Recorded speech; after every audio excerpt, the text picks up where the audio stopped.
Bonjour à tous. Dans cette vidéo, on va voir comment on procède pour estimer une proportion. Si je considère en fait une population d'une taille grande dont certains éléments présentent un certain caractère, ici la proportion des éléments présentant le caractère qu'on note petit p est inconnue. Alors pour estimer cette proportion, on prélève un échantillon d'une taille petit n et on compte le nombre des éléments de l'échantillon qui présentent le caractère qu'on note petit k. Ainsi, la proportion empirique de l'échantillon qu'on note petit f est égale à k sur n. Cette proportion empirique permet d'estimer la proportion réelle p. Si par exemple je veux estimer la proportion des fumeurs dans une population de 5000 individus et je prélève un échantillon de 100 individus dans lequel je trouve 40 fumeurs, la proportion empirique de l'échantillon qui est 40 sur 100 égale à donc 40%, permet d'estimer la proportion inconnue des fumeurs dans toute la population. L'estimation de la proportion réelle par la proportion empirique est une estimation ponctuelle puisqu'elle se fait par une seule valeur. Mais je peux aussi faire une estimation par un intervalle de confiance avec une certaine probabilité ou un certain niveau de confiance A moins alpha.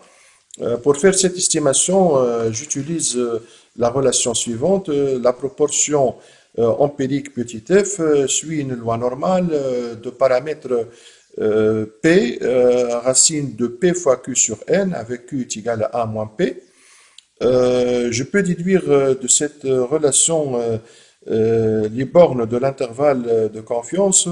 Ainsi, la limite inférieure de l'intervalle est égale à f moins t alpha sur 2 fois racine de f fois 1 moins f sur n. Et la limite supérieure est égale à f plus t alpha sur 2 fois racine de f fois 1 moins f sur n. F, donc, c'est la proportion empirique. Et le t alpha sur 2 est déterminé à partir de la table de la loi normale si le nombre dans la fonction de répartition est égal à 1 moins alpha sur 2. Pour mieux comprendre l'estimation de la proportion, prenons l'exemple suivant où nous avons une banque qui souhaite estimer la proportion des clients satisfaits par un nouveau service. Et sur une population de 6000 clients, elle a prélevé un échantillon de 150 et sur cet échantillon, on a recensé 45 clients satisfaits et on demande d'estimer par intervalle de confiance la proportion des clients satisfaits avec un niveau de confiance de 99%. Pour faire cette estimation, on doit commencer par calculer la proportion empirique. Et puisque nous avons 45 clients satisfaits sur 150, la proportion empirique de l'échantillon est égale à F, donc K sur N, donc 45 sur 150, ça nous donne 0,3. Et pour déterminer l'intervalle de confiance, on doit d'abord trouver la valeur de T alpha sur 2, puisque le niveau de confiance souhaité A moins alpha est égal à 0,99, le alpha c'est 0,01, donc le alpha sur 2 égale à 0,005, et le T alpha sur 2 c'est le nombre dont la fonction de répartition est égale à 1 moins alpha sur 2, c'est-à-dire 1 moins 0,05 égale à 0,995. Une lecture de la table nous permet de trouver ce nombre qui est de 2,58. Et pour déterminer les bornes de l'intervalle de confiance, on revient aux formules qu'on vient de voir. Donc la limite inférieure est égale à f moins t alpha sur 2 fois racine de f fois 1 moins f sur n, ce qui nous donne 0,3 moins 2,58 fois la racine carrée de 0,3 fois 0,7 sur 150, égale donc à 0,2035. Et pour la limite supérieure, nous avons f plus t alpha sur 2 fois racine de f fois 1 moins f sur n, égale à donc 0,3 plus 2,58 fois la racine carrée de 0,3 fois 0,7 sur 150, ce qui nous donne 0,396. Donc, je peux déduire il y a 95% de chances que la proportion des clients satisfaits dans la population est comprise entre 20,35% et 39,6%. Pour estimer une proportion, on se demande souvent quelle est la taille de l'échantillon qu'il faut choisir. Et pour déterminer cette taille, on peut revenir à la formule de l'intervalle de confiance selon laquelle la limite inférieure c'est f moins t alpha sur 2 fois racine de f fois 1 moins f sur n, et la limite supérieure c'est f plus t alpha sur 2 fois racine de f fois 1 moins f sur n. Donc, par rapport à l'estimation ponctuelle f, j'ajoute et je retranche une marge d'erreur E, et puisque f est une estimation de p, donc la marge d'erreur E est égale à t alpha sur 2 fois racine de p fois 1 moins p sur n. Et donc, pour une marge d'erreur E bien déterminée, je peux calculer la taille de l'échantillon comme suit. Donc, n est égal à t alpha sur 2 au carré fois p fois 1 moins p sur e au carré. Si je dispose d'informations sur p d'après des études antérieures, donc j'applique cette formule. Si par contre je manque d'informations sur p, je choisis par défaut p égale à 0,5. Ainsi, si je prends l'exemple suivant, où nous avons une population de 8000 étudiants et on cherche à estimer la proportion des fumeurs avec un niveau de confiance de 95% et une marge d'erreur qui ne dépasse pas 5%. Et on a deux cas possibles. Dans un premier cas, on suppose qu'une étude antérieure effectuée il y a 3 ans nous indique que la proportion des fumeurs est de 32%. Donc ici, on est dans le premier cas où P est connu. Et donc, pour déterminer la taille de l'échantillon, je dois d'abord trouver la valeur de T alpha sur 2, puisque mon niveau de confiance A moins alpha égale à 0,95. Donc, le alpha égale à 0,05. Le alpha sur 2, c'est 0,025. Et le T alpha sur 2, c'est le nombre dont la fonction de répartition est égale à 1 moins alpha sur 2, c'est-à-dire 0,975. Et une lecture de la table de la loi normale me permet de trouver ce nombre qui est de 1,96. Du coup, la valeur de la taille sera déterminée comme suit. Donc, n est égal à t alpha sur 2 au carré fois p fois 1 moins p sur e au carré. Donc 1,96 au carré fois P, c'est-à-dire 0,32, fois 1 moins P, c'est-à-dire 0,68, divisé par E au carré, c'est-à-dire 0,05 au carré, ce qui me donne une taille de 334,37 que j'arrondis à 335. Et dans le deuxième cas, on suppose qu'on manque d'informations sur P. Donc ici, P est inconnu. Et donc par défaut, on prend P égale à 0,5. Donc 1 moins P égale aussi à 0,5. Et donc la valeur de la taille de l'échantillon sera n égale donc T alpha sur 2 au carré, c'est-à-dire 1,96, fois P, c'est-à-dire 0,5, fois 1 moins P, c'est-à-dire 0,5, divisé par l'erreur au carré, E au carré, donc 0,05 au carré, ce qui me donne 384,16 que j'arrondis à 385. Je passe à des exercices d'application. Je commence par un premier exercice. Nous avons une population étudiante et on a prélevé un échantillon de 700 étudiants. Et dans cet échantillon, on a recensé 380 étudiants satisfaits de la qualité de la nourriture offerte à la cafétéria. Et dans une première question, on demande d'estimer la proportion des étudiants satisfaits pour l'ensemble de la population étudiante avec un niveau de confiance de 95%. Je commence donc par calculer la proportion empirique.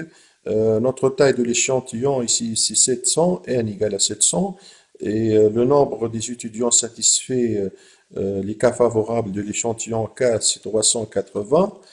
Du coup, la proportion empirique f est égal donc à 380 sur 700 égale à 0,6429. Et le a moins f, donc c'est 0,4571. Je détermine par la suite le T alpha sur 2, puisque le niveau de confiance A moins alpha égale à 0,95, donc le alpha c'est 0,05, le alpha sur 2 c'est 0,025, et le T alpha sur 2, donc c'est le nombre dont la fonction de répartition est égale à 1 moins alpha sur 2, c'est-à-dire 1 moins 0,025, donc 0,975. Une lecture de la table de la loi normale me permet de trouver ce nombre qui est de 1,96. Par la suite, je passe aux bornes de l'intervalle de confiance. Je détermine la limite inférieure selon la formule qu'on a vue. Donc, la limite inférieure, c'est f moins t alpha sur 2 fois racine de f fois 1 moins f sur n, ce qui me donne 0,5429 moins 1,96 fois la racine carrée de 0,5429 multiplié par 0,4571 divisé par 700 et après avoir fait des calculs, on trouve une limite inférieure de 0,506. Je détermine ensuite la limite supérieure en utilisant la formule qu'on a vue, c'est-à-dire f plus t alpha sur 2 fois racine de f fois 1 moins f sur n. Ce qui me donne 0,5429 plus 1,96 fois la racine carrée de 0,5429 fois 0,4571 divisé par 700. En faisant mes calculs, je trouve une limite supérieure de 0,5798.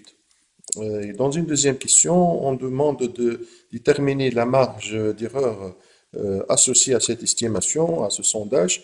Donc la marge d'erreur, c'est ce qu'on ajoute et on retranche par rapport à l'estimation ponctuelle. Donc c'est le t alpha sur 2 fois la racine carrée de f fois 1 moins f sur n.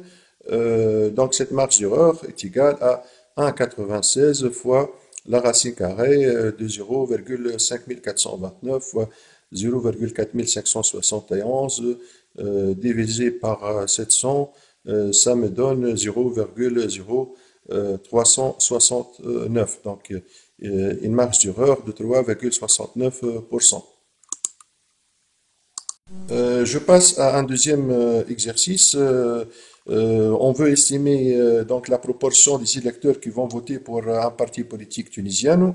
Et dans une première question, on demande de déterminer la taille de l'échantillon pour estimer cette proportion avec un niveau de confiance de 99% et une marge d'erreur maximale de 5%. On va donc utiliser la formule qu'on a vue pour déterminer la taille, puisque l'erreur est égale à donc t alpha sur 2 fois racine de f fois 1 moins f sur n. Pour un niveau de confiance bien déterminé, pour une erreur bien déterminée, je déduis que la taille de l'échantillon n est égale à t alpha sur 2 au carré fois p fois 1 moins p divisé par e au carré. Puisque notre niveau de confiance ici c'est 0,99, donc A moins alpha égale à 0,99, alpha égale à 0,01, le alpha sur 2 c'est 0,005, et le t alpha sur 2 c'est le nombre dont la fonction de répartition est égale à 1 moins alpha sur 2, donc 1 moins 0,005 égale à 0,995. Une lecture de la table de la loi normale me permet de trouver ce nombre qui est de 2,58. Et pour P, puisque P est inconnu, on va prendre par défaut P égale à 0,5, et donc le 1 moins P est égal à 0,5 aussi. Et pour une erreur de 0,05, la taille de l'échantillon sera alors, j'applique donc la formule T alpha sur 2 au carré, donc 2,58 au carré, fois P, donc fois 0,5, fois 1 moins P, donc fois 0,5, divisé par la marge d'erreur qu'on a retenue. Donc l'erreur ici, elle est de 0,05. Donc, je divise par 0,05 au carré. Et en faisant mes calculs, je trouve une taille de l'échantillon égale à 665,64 que j'arrondis à 666. Et par rapport à cette taille, dans la deuxième question, on demande de trouver un intervalle de confiance, sachant qu'on suppose qu'on a 180 électeurs recensés sur l'échantillon qu'on a choisi, c'est-à-dire par rapport à la taille calculée dans la première question qui est de 666. Et on demande de faire cette estimation avec un niveau de confiance égal à 99%.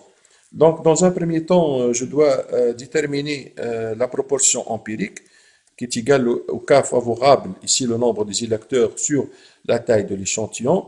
Donc, nous avons 180 électeurs sur une taille de 666, ce qui me donne une proportion empirique égale à 0,2703. Et donc, A moins F est égal à 0,7297. Je détermine ensuite la limite inférieure de l'intervalle de confiance, puisque notre niveau de confiance A moins alpha égale à 99%, le T alpha sur 2 c'est 2,58, et donc la limite inférieure, j'applique la formule qu'on a vue, F moins T alpha sur 2 fois racine de F fois A moins F sur N, donc c'est 0,2703 moins 2,58 fois la racine de 0,2703 fois 0,7297 divisé par 666, ce qui me donne une limite inférieure égale à 0,2259. Et pour la limite supérieure, j'applique aussi la formule qu'on a vue pour les limites supérieures, c'est f plus t alpha sur 2 fois racine de f fois a moins f sur n, ce qui me donne 0,2703 plus 2,58 fois la racine carrée de 0,2703 fois 0,7297 divisé par 666. Après avoir fait mes calculs, je trouve une limite supérieure égale à 0,3147.